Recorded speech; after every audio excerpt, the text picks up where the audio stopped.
sangat aku tunggu-tunggu sebenarnya, dan kita bersyukur banget akhirnya film kita bisa pertama kali launch nanti world premiere di Toronto International Film Festival, dan semoga aja bisa segera disaksikan sama teman-teman semua, karena jujur sampai sekarang kita juga sebenarnya belum nonton Kita belum nonton jadi filmnya. kita masih deg-degan juga. Iya. Tapi emang sengaja disimpan biar kita bisa pertama kali lihat nanti Di Toronto. Karena Kak Regas bilang udah pokoknya nontonnya nanti di Toronto aja karena akan world premiere di sana. Nanti di TV gimana? Kalau beban sih justru bebannya hilang setelah ada announce Toronto Iya, ya. karena bebannya udah dari awal. Dari awal syuting tuh kita udah beban banget sama karakter yang tidak biasa ini gitu. Iya. Dengan skrip yang luar biasa bagus gitu. Pasti kan kalau skripnya bagus kita sebagai pemain tuh beban. Aduh kira-kira bisa nggak kita maininnya gitu. Syutingnya juga di Jogja, jauh dari rumah gitu.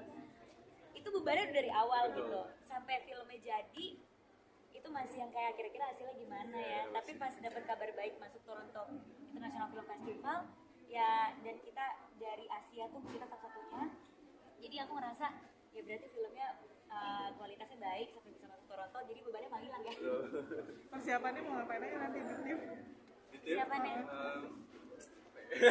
Ya pasti baju. Ya, pasti disiapin. Pasti udah heboh ya. Aduh baju pakai apa ya, karena ini red carpet festival internasional pertama aku juga, jadi bener-bener pengen semuanya mengesankan. Ya, terus aku sepertinya akan segera ngelis film-film yang pengen ditonton Ya, di TIFF di sana. kan, karena udah mulai keluar ada daftar-daftar film yang bakal bisa ditonton screeningnya nanti di sana gitu. Jadi sepertinya akan menjadi pengalaman yang menarik sih. Apalagi ini festival pertama kita berdua ya, kita berdua pertama kali, berdua, ya. dan akan sangat menyenangkan pastinya nanti. Angga Prilly, kalian ini nggak? Iya. Seperti yang aku bilang ya, aku bahkan ditawarin film ini aja nggak nyangka gitu. Bisa aku bilang nggak banyak produser atau sutradara yang percaya sama aku kalau aku bisa membedah karakter yang berbeda dari sebelumnya. Mungkin karena stigma aku tumbuh dari aktor sinetron, atau aku biasa memainkan karakter yang romance lagi, atau yang kayak gitu-gitu aja gitu. Jadi nggak banyak sutradara dan produser yang melihat aku gitu untuk ngajak aku main film festival yang karakternya beda, tingkat kesulitannya juga beda gitu.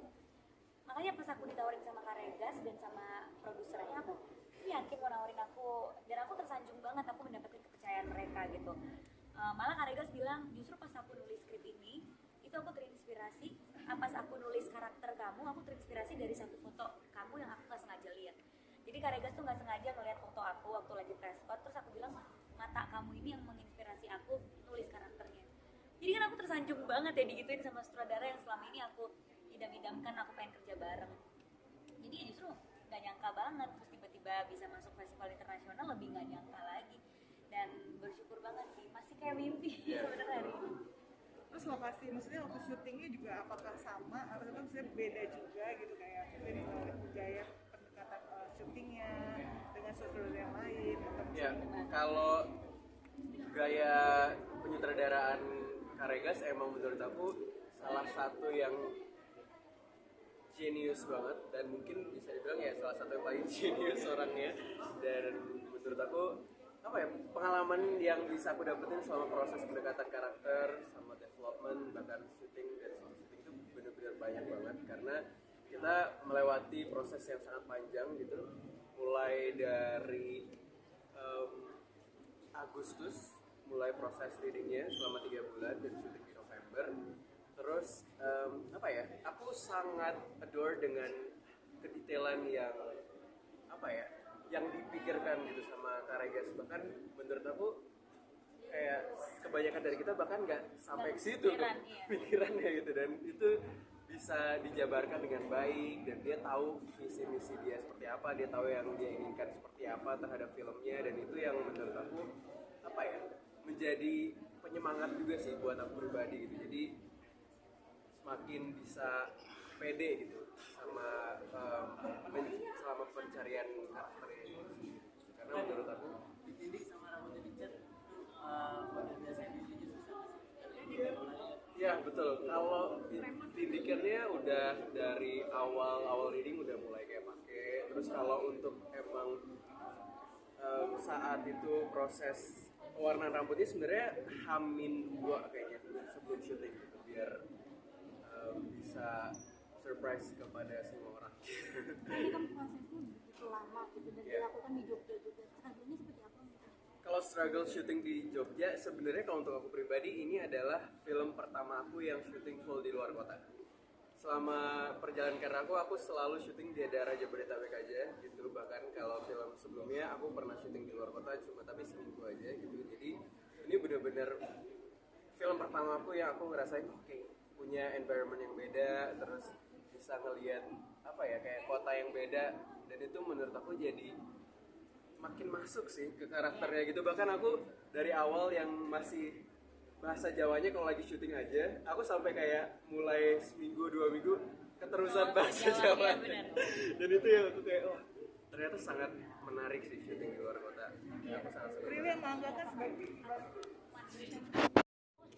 Iya, tempat ini gitu. Jadi seru banget sih. Ketika kalian pakai dialek Jawa terus ada kesulitan nggak sih? Jadi kan Mas Vegas juga bahkan reading kalian pakai tulisan secara Jawa ya. Iya. Orang Jawa juga belum tentu bisa tulis. Nah, kalian ada kesulitan saat membawakan itu? Kalau kesulitannya pasti banget sih, karena aku pribadi nggak punya darah Jawa sama sekali gitu. Jadi pas bulan-bulan pertama itu agak sulit buat menyesuaikan gimana cara berdialek Jawa gitu. Karena kalau dari skrip awalnya sebenarnya bahasa Indonesia full gitu, tapi kita translate satu-satu awalnya, terus berdiskusi lagi sama Karegas. Tapi menurut aku hal yang paling aku syukurin dari tipe directingnya Karegas adalah aku tuh ada dia tuh kayak apa ya, perhatiannya tuh sangat luar biasa gitu terhadap pemain-pemainnya gitu. Bahkan sampai kayak aku kesulitan di beberapa kata yang menurut aku pelafalannya nggak akan berhasil aku lakukan, dia dengan berbesar hati untuk ya udah kita coba mengganti dengan kata yang lain yang mungkin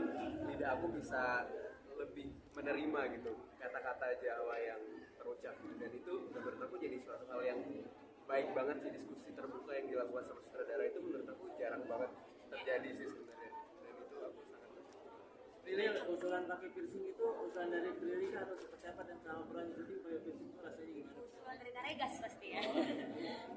Aku nggak kepikiran aku bakalan piercing di hidung. Cuma diusulkan sama Karegas karena memang aku anak band indie, karakternya juga cuek gitu ya, penampilannya cuek, pakai bajunya juga cuek, terus ditindik. Jadi ya aku menerima aja, aku mau diapain aja terserah deh, karena aku sangat menghargai Karegas dalam membuat karakter deck buat aku. Jadi aku senang banget kalau dikasih sesuatu yang baru banget gitu. Bahkan di film ini aku tuh nggak banyak di makeup ya, cuma di makeup matanya doang. Habis itu rambutnya juga dibiarin lurus kayak gitu aja gitu. Jadi beda sama aku keseharian, beda sama aku di film lain, di titik pula. Jadi senang banget sih. Kalau syuting gimana? Awal-awalnya seperti apa? Ya aneh ya rasanya, karena ya aku pernah deket-deket di kuping gitu, terus ini di hidung aneh sih rasanya, cuma ya udah kita jalanin aja. Prilly sama Angga kan sebagai tokoh figur kan pasti banyak disorot di sosial media. Ini kan cerita tentang korban-korban cyberbullying gitu. Menurut kamu komentarnya sebagai apa ya? Kamu public figure gitu dengan keekstriman yang tadi diceritain sama Regas tuh gimana sih komentar apa ini tanggapannya? Pertama aku baca skrip ini aku langsung bilang sama Karegas, gila Kak, ini semua orang pasti relate. Semua orang yang punya sosial media pasti kan suka nggak sengaja komen atau suka nggak sengaja ngeposting apa, mungkin dapat komen 1-2 dari orang yang sebenarnya nggak tahu kita itu orangnya kayak gimana, cuma menilai kita dari postingan foto atau menilai kita dari candid video yang cuma 5 detik atau 15 detik, kita bisa dapat hujatan sebegitunya gitu. Dan film ini menggambarkan bagaimana kita menghadapi itu dan kehidupan kita di belakang sosial media, di belakang kamera itu seperti apa sih. Dan aku rasa banyak banget orang yang bakalan belajar dari film ini. Aku pun baca skripnya dan syutingnya pun belajar banyak banget. Dan menurut aku, untuk aku pribadi aja aku jadi lebih bijak lagi sih dalam bersosial media gitu, karena aku ngerasa apa ya, dengan 5-10 detik apa yang mungkin sebenarnya kita anggap sepele bisa aja mengakibatkan apa ya, masalah yang sangat fatal gitu buat orang lain. Aku ngerasa ya itu jadi hal yang harus kita tahan, atau misalnya kita lebih belajar lebih bijak lagi dalam melakukan apapun sebenarnya. Jadi itu Pernah ada bisa punya- berdampak banget buat orang. Punya pengalaman nggak sih?